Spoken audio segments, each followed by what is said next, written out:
Hi there, Patrick Lamontagne here, and today I want to share a little bit of a painting that I'm working on called Skoki's Seat. The reason I want to share this painting is because right now I am incredibly busy getting all of the work ready for my new book that's coming out in May of 2027. It's called Bears, A Wilder View, and it's being published by Renegade Arts Entertainment here in Canmore.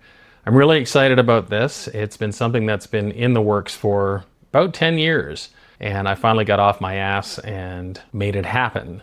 Now that said, it means I still have all of my other work to do, and this is a very big project. Now most of the bear artwork is done. I just had to go through my archive and decide what I wanted to include in the book. And it was pretty hard to decide. Some of them weren't going to make it. Every painting I work on is kind of special to me because I spend so much time on them. Now, when I came across this painting, it was a grayscale study, something I did for fun, and I'd never actually thought I might turn it into a full painting.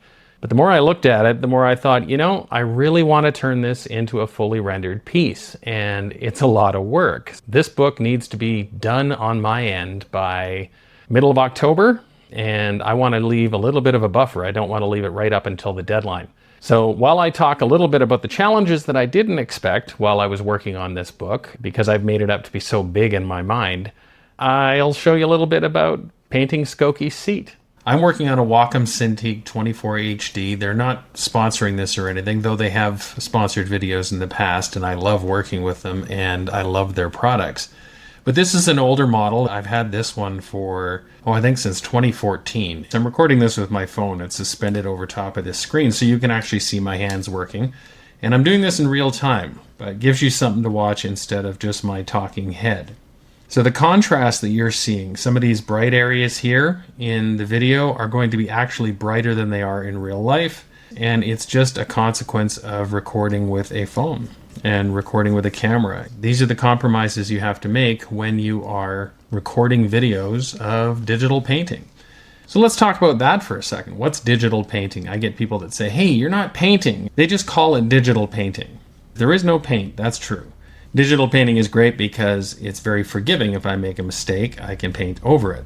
But it is all the same techniques. A lot of people mistake my work for acrylic once it's printed, but I have never been a traditional artist. I've been painting with Wacom products and Photoshop and other apps. I think I started with Meta Creations Painter because it came with the first Wacom tablet I got in 1998. That's how long I've been painting digitally. So this is my medium. This is what I'm comfortable doing.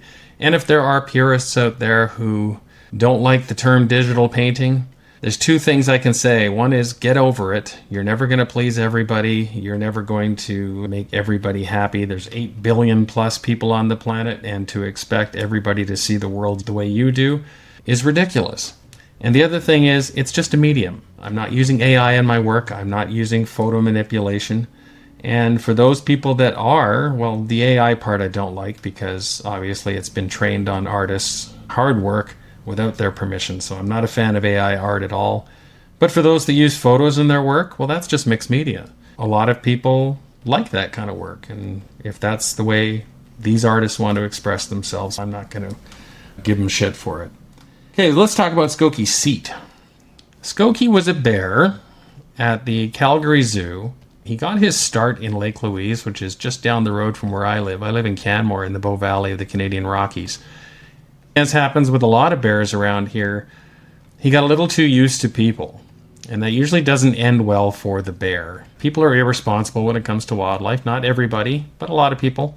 They will feed them. They will create what's called bear jams, where one car will stop, then another car will stop, and then all of a sudden you've got 30 cars on the side of the road, and this bear is going to be incredibly stressed, and God forbid the bear has cubs with her, because now she's going to be trying to defend the cubs while everybody is outside of their cars, because yes, people will get outside their cars when they see a grizzly bear. That's how ridiculous our species is.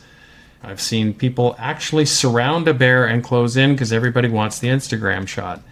And that gets really dangerous real fast. The reason Skoki ended up in the Calgary Zoo was because he ended up being a good candidate for either relocation, which doesn't really work that often, or he was going to be euthanized, which is nothing anybody wants. Skoki had to go to the Calgary Zoo, and he actually ended up doing okay there. They had a good habitat for him. He lived into his 30s. He died last year. Very sad for everybody because Skoki was a favorite bear. I have used him as reference for many paintings. They called him an ambassador bear to basically teach people what not to do when you encounter bears in the wild. Now, one day I was at the zoo dropping off prints because they sell my prints and stickers at the Calgary Zoo, and they've been selling my work for well over a decade. They're an excellent client, and I'm very happy to have them. But whenever I drop off prints, I usually bring my camera, and I try to go and take some reference photos because you never know what you're going to see at the zoo. And I know none of us really want to see animals in captivity, but unfortunately the world we live in, some of these animals, the choice is either they go into captivity or they get destroyed because, again, we don't know how to behave around wildlife. Even though some of these animals are born in captivity, this is often the only time that children especially will get to see animals in person without seeing them on TV. If they foster empathy for animals when the children are young, they will grow up to want to protect animals. At least that's the goal for me. So one day I was taking pictures of Skoki, and he just walked along this log right here from behind. It looked like he was bellying up to the bar. And he just sat there and turned this way and that way, and I got so many amazing reference photos that I thought, there's a painting here. Well, it turns out there's actually several paintings here because I did another one called the Grizzlies, and even though the head wasn't all Skoki on these 5 grizzlies I painted, it was inspired by this session. It turned out to be one of my best-selling paintings so far. People love the grizzlies. The body for all of these were variations of Skoki sitting at this log, and the heads were from different references I had in my archive. So I got to do this family of 5 bears. That's how a lot of paintings happen. I have one idea to start, and then as I paint it, it evolves and changes into something else. This is funny. I just looked at my phone screen to see what this looks like as I zoom in, and I'm appalled at how bright this area looks on the video. In reality, it's a lot more subtle. Now, there might be people out there that think, well, why don't you just record the screen with screen capture? Well, because it's really hard to see this cursor. If you don't see my hand on the screen actually working with the stylus, you just see the cursor, and then it's really hard to follow. I've done videos like that, and I don't like watching them, so why would I want to do that to other people? Let's work on the nose here. So if I bring the brushes out here, most of my brushes are ones that I've created myself, or that came with Photoshop. I don't really use any difficult brushes. I use pretty much the same 10, 20 brushes for everything. There are buttons on this stylus, and I have the buttons custom set to what I want. So when I click on this button, which is the front button, it brings up the eyedropper. My painting style is I will sample something here and then I can paint. And if I want to bring some light and blend that in, I'll sample some of the light area and then I paint like this. And this is pressure sensitive. You press hard, you get a hard line. You press lightly, you get a light line. While I'm painting, I'm constantly hitting this button to bring up the eyedropper and sample. I'm going to paint some texture in the nose. This one's called skin, this one's called stipples. I use a lot of these for texture. These are my layers. I'll bring these over to show you. A lot of artists work on many different layers. I don't. I usually working on just one layer on top of a base layer. And then I have one of my buttons set for saving, so I'm constantly saving because you don't want to lose your work. And then on the base layer, I'll create a new layer, paint on that. When I like it, then I'll flatten it to the next layer, and I just do that by merging down. And then I create a new layer. So I'm constantly sandwiching these layers. Now I'm going to flatten this, and I'm going to reset my palettes so they're out of the way, and I'll just keep painting and talking. Can't remember which artist it was. Might have been Michelangelo. It said, paintings are never finished, they are only abandoned. I basically just get to a point where I'm done the painting when it looks like nothing I can do is going to improve it. But it still means I'm painting for many, many, many hours, over many days, over many sessions. So the book. My first bear I painted was in 2009. There are plenty of stories over the years and challenges that I've had with different paintings and the business of painting. Some of that's going to be in the book. It's not going to be a lot of writing. In fact, the big problem I found as I do the writing is editing, learning what to get rid of, because when I'm writing on my website or in my email list, and now I have to do the Shameless plug here. If you want to sign up for my email list, it's called A Wilder View, and there's a link below. And that's when I share paintings in progress and things like what you're watching right now. So I'd love it if you would sign up for A Wilder View. But when I have to write those, I get to write those. I actually love writing. I really enjoy it. I'm not as good as I'd like to be, just like I'm not as good an artist as I'd like to be. But I enjoy writing. I enjoy telling the stories behind the work. I know it's a challenge for a lot of artists to do that, to promote their work. It's not for me. My big problem is I will write a blog post that will be 3,000 words, and I know nobody wants to read something that long, so I have to cut it down to, say, 1,000 or 1,500 at the most. And now with video, it's the same thing. I have to do, when I do scripting, I have to make sure those aren't too long. So the challenge in the book is to not overwhelm people with writing. It's all about the images. And I had to go through all of my images since 2009, and I painted more bears than anything else. Originally, when I first started thinking about doing a book, I had this monumental thing in my head that it had to be all of my work for the last 15, 20 years compressed into this massive coffee table book. And why I'm glad I have a publisher is Alexander set me straight and said, no, your first book is your first book. And then you have a second book and a third book, and your second book sells your first book, and your third book sells your second book. And that's part of the marketing and being an artist for a living. Because if you do this for a living, it's not just about painting funny pictures and painting what you love. One of my favorite lines is, creating the art isn't the hard part, selling it's the hard part. That's why there are so many starving artists, because we have to be business people, and a lot of us aren't very good at it.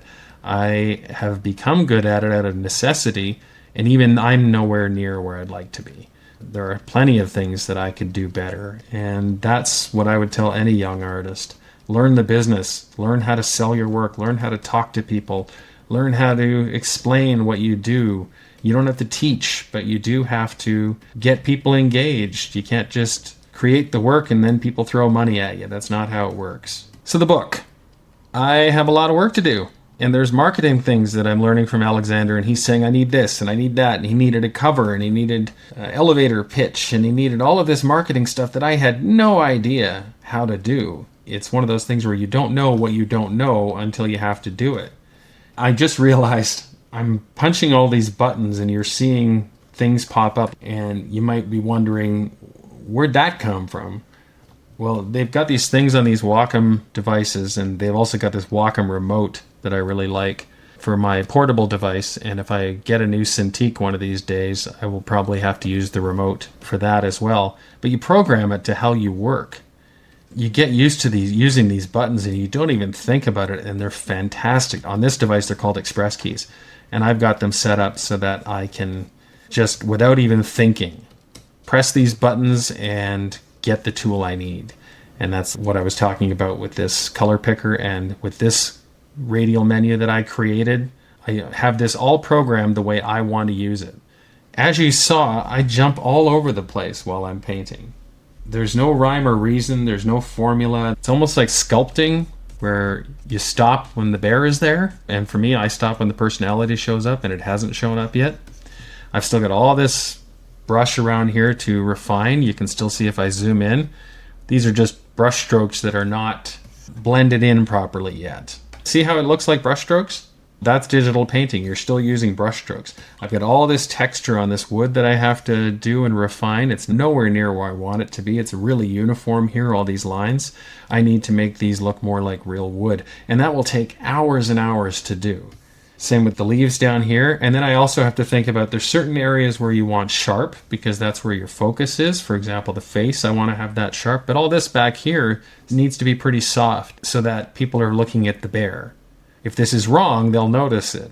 But the goal is they just know it's a bear sitting on a log, looking up, pondering whatever bears ponder. I like his expression now, but I think I can do better. If you want to see more like this, please let me know in the comments. Like I said, I work alone, as do most artists. We often don't get the feedback that will help us deliver more to our customers and subscribers, and feedback is very important. If you have anything to say, please be respectful. There's enough nasty stuff on the internet, and I'll just delete those comments anyway. I'm going to continue painting Skoki here. I'm having fun with it. I'll probably paint for another hour. Then I have to get to work on commissions. There has been a very patient client that is waiting for me to paint for her 3 dogs and finish them up, and I am making progress, but it's a lot slower than I would like. I will talk about that in another video because I've recorded some of that commission work as well, and I'm looking forward to talking about commissions while I share some of that. So feel free, like, subscribe to the email list. Again, the link is below, and thank you for watching. I appreciate it. Have a great day.